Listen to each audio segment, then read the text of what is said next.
Just doing a review of this book by Philip Pullman, The Good Man Jesus and the Scoundrel Christ.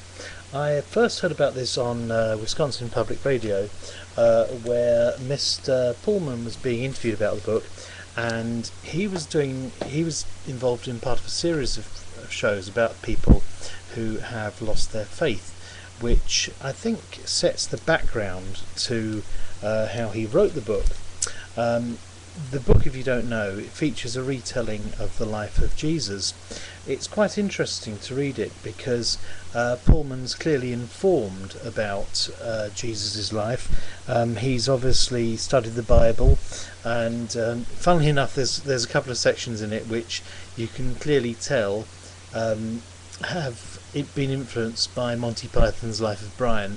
There's a section with a beggar being cured and then saying he's lost his livelihood, and that is almost clearly, almost obviously lifted from that film.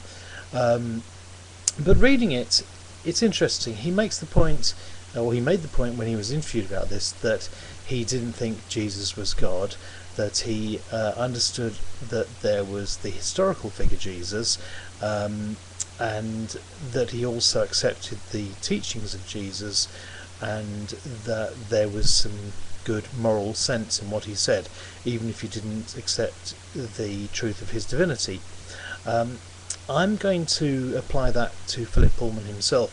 I think sometimes we think of authors as almost supernatural beings, and we think they somehow have the information that we don't have, and that's why they can throw together such brilliant books. Philip Pullman clearly is a clever writer. His book is thoughtfully written, it flows, and he's obviously decided how it's going to end, which is it's a slight confounding of the original telling of the Jesus' life story in the Gospels. But where he isn't superhuman is that you can see from this book that he's picked up little bits and pieces, and he's understood some and not understood others. Some he's looked at in more detail, others he hasn't. It seems that there are a few occasions in it where he's clearly trying to make a point.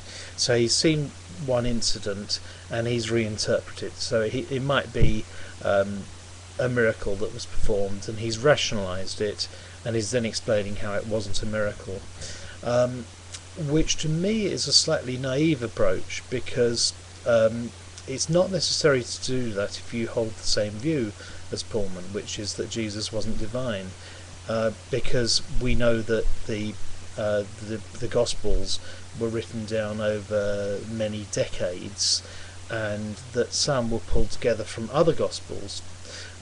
And so, for example, the Gospel of Matthew in particular is drawn together from other sources and appears to be put together to make points. You don't then need to take that and say, oh, of course this didn't really happen, it was just misinterpreted. To me, it's clear that some of those biblical books were fabricated for reasons, and even as a Christian you can believe in the divinity of Jesus and still say that those miracles may or may not have happened. It's not necessary for belief, and it's not necessary for a non-believer to try and sort of correct these points. Having said that, it was a very easy read. The book comes out at 240-ish pages, but there's lots of blank spaces around the edge, very large typeface, a lot of completely blank pages, and really and truly it's about a 150 page book if it were all printed like most normal books. The book's interesting, but he could probably have made the point in about that much. It's probably worthy of an essay rather than a full-length novel. I have no doubt that he'll stir up some controversy. There's going to be nutters like Christian Voice at him, and extremists from all sides. I say well done, Philip Pullman. You've made an interesting book. Could do better, could do better. So I'm going to give you 4 marks out of 5.